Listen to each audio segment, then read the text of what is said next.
Hormones का balance बना रहे इसके लिए कौन से सप्लीमेंट्स खाना चाहिए या क्या मेडिसिन्स लेनी चाहिए या किस तरीके से इसको मेंटेन रखें ताकि इम्बैलेंसेस ना हो। क्योंकि अब सबसे ज़्यादा केसेस हार्मोन इम्बैलेंसेस के ही देखने में आते हैं, खासकर महिलाएं इस चीज़ में परेशान होती हैं और उनके क्वेश्चंस क्वेरी होती हैं कि क्या ऐसा किया जाए जिससे इरेगुलरिटी ऑफ पीरियड्स ना हो, इरेगुलरिटी स्लीप में ना आए, मूड स्विंग्स ना हो। स्किन और हेयर पर भी आपको कहीं ना कहीं साइन देखने को मिलते हैं और स्किन लूज़ होती है, पिगमेंटेशंस आते हैं या फिर किसी भी तरीके की आपको एजिंग प्रॉब्लम, ड्राउजी फीलिंग जैसे इश्यूज आते हैं। तो हार्मोन को बैलेंस कैसे रखें, इसके लिए बहुत सारे लोगों का एक बड़ा सा एक क्वेश्चन है कि कौन सा सप्लीमेंट सबसे अच्छा होता है। सप्लीमेंट के बारे में सबसे पहले सोचने से ज़्यादा अच्छा होगा कि आप अपनी बॉडी को किस तरीके से मेंटेन रख सकें, किस तरीके से आप अपने लाइफस्टाइल को सही करें और जो आप अपनी बॉडी को लेकर के केयरलेसनेस रख रहे हैं उसको किस तरीके से सही करें, उसके बारे में सोचिए। क्योंकि हार्मोन का सिक्रीशन किसी भी तरीके के सप्लीमेंट के साथ थोड़ी देर के लिए ट्रिगर करेगा, लेकिन यदि आप उसको सही रूप देना चाहते हैं, सुचारू रूप से उसको चलाना चाहते हैं, तो उसके लिए ज़रूरी होगी आपकी लाइफस्टाइल। यदि आप बहुत ज़्यादा इरेगुलर हार्मोन से जूझ रहे हैं तब एक अलग मैटर करता है कि आपको अंडर मेडिकेशन जाना पड़ता है, लेकिन शुरुआत होती है या आप उस दवाई के साथ में भी, उस सप्लीमेंट के साथ में भी जब तक अपने लाइफस्टाइल को, जब तक अपनी बॉडी को सही मेंटेन नहीं करेंगे, आपकी चीज़ें ठीक नहीं होंगी। इसके लिए ज़रूरी होगा आपका टाइम टेबल के साथ खाना खाना,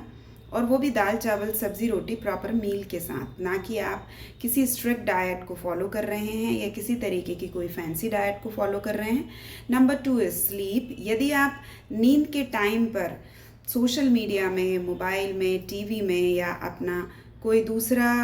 बिना वजह काम लेकर के बैठे हुए हैं, या फिर यदि आप किसी काम की वजह से भी अपना रात को नींद अवॉइड करते हैं या डिस्टर्ब होती है, तो बेटर इस कोई सप्ताह का एक दिन दीजिए जब आप सही टाइम टेबल के साथ अपनी नींद को प्रॉपर लें।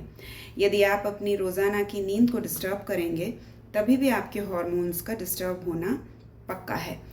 यदि आपके पानी का या आपके लिक्विड इनटेक का प्रॉपर रूटीन नहीं है तो आपको प्रॉब्लम बन सकती है। ये प्रॉब्लम्स तुरंत नहीं होती हैं क्योंकि प्रकृति सारी चीज़ों को जैसे मेंटेन खुद कर पाती है, उसी में हमारे शरीर को भी इंक्लूड किया जाता है। और इस शरीर के ऊपर यदि आप बेपरवाह हो रहे हैं तो कुछ टाइम पीरियड तक हमारे शरीर का ऑटो सिस्टम इसको रेगुलर या रेगुलेट करने के लिए तैयार रहता है, तत्पर रहता है।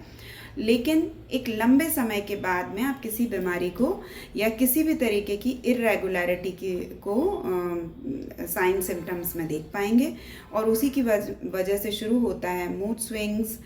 बार बार चिड़चिड़ापन का आना, ड्राउजी फीलिंग का होना, लो फीलिंग होना, लो एनर्जी का आना, वज़न का बढ़ना या वज़न का एकदम से बहुत नीचे गिरना,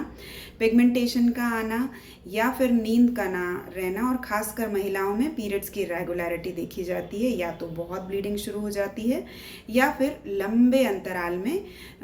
जो आपकी माहवारी है वो लंबे समय से शुरू होती है। तो यदि आप अपने लाइफस्टाइल को मॉडिफाई करेंगे तो किसी भी तरीके के सप्लीमेंट्स पर स्विच करने की ज़रूरत नहीं पड़ेगी। तो मैं उम्मीद करती हूँ कि आप अपनी लाइफस्टाइल पर आज से ही काम करना चालू कर देंगे